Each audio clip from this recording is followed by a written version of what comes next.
Sunshine holiday time, when the tension drops from the shoulders as easily as a Love Island contestant's towel, when the warmth on arrival immediately suggests a comfort week of soft, fresh sheets, scrummy food, and doing little more demanding than catching up with Roland Garros on a large, flat-screen television. But here's the reality. It's late at night in Turkey's Dalaman airport and I learn my destination is a long, winding 2-hour taxi fare away. Head for Marmaris on the Bozburun Peninsula and keep going. Then keep going some more. As the taxi crunches its way along a dirt track, the silhouette of a dirt-poor hotel, booked by a friend, always a lazy mistake, suggests late 1970s concrete misery. Meanwhile, the ugly rooftop area looks large enough to receive a signal from most broadcasters. Inside the hotel, the manager, not long having left his 1 a.m. bed and his teen years behind, rubs tired eyes in a struggle to find the key to the hallowed chamber. And here it is, a small room attached to an even smaller bathroom, where even at this late hour I can detect the once white tile grouting has grown into the color of chocolate. The main bed is large enough but the mattress is harder than Theresa May's Brexit challenge, but thankfully, exhaustion wins out. And everything will look better in the morning. Right? Wrong. The Turkish sun doesn't disappoint, but the lack of an edible breakfast does. Cold meat at dawn-ish can only be good for Germans.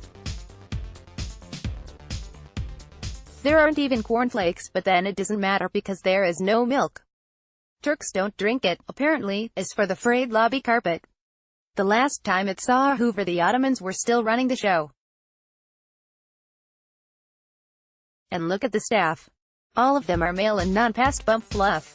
Between them they can manage maybe 20 words of English. What the heck? Just go online and find a new hotel across the bay or wherever. Wait a minute, I've forgotten the 2-pin adapter. Use the iPhone, connect to Wi-Fi. Wait another minute, I've forgotten my iPhone charger as well. Surely one of the boys' brigade will have a charger? Not a chance. This iPhone is way older than any of them.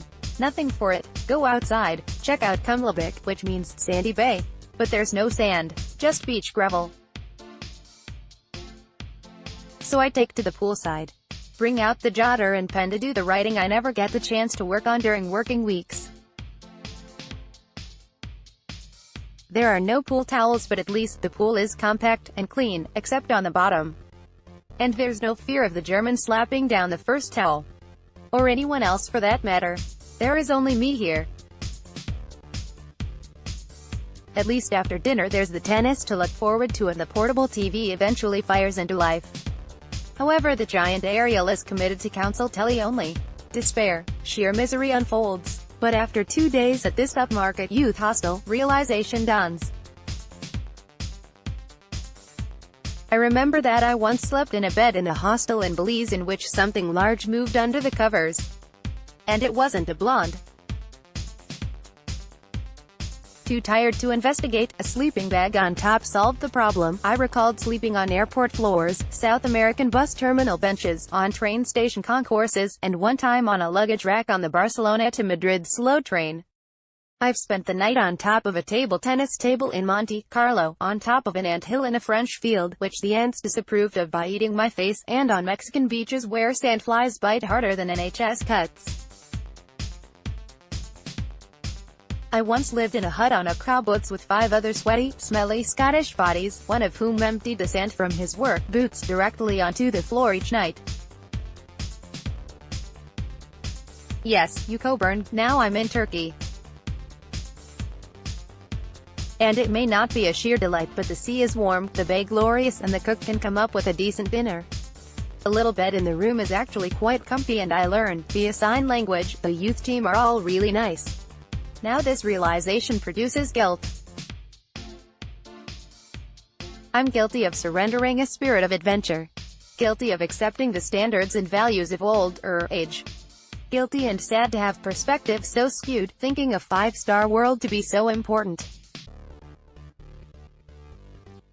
Now I realize this experience is great. It's making me think of times when we could afford less but enjoyed so much more. It reminds of a need to recover the Kerouac in our hearts, the Steinbeck in our souls, to take the road less traveled. 73% of us take package holidays, and to take risks. We don't need to go bungee jumping, but nor do we need fresh towels daily. The week did produce a little discomfort.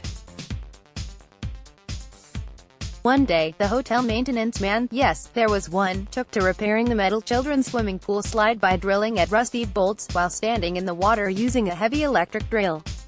With me a yard away. But forget all that health and safety. You do need to come out of your comfort zone. Although a little bit of Roland Garros would have been nice.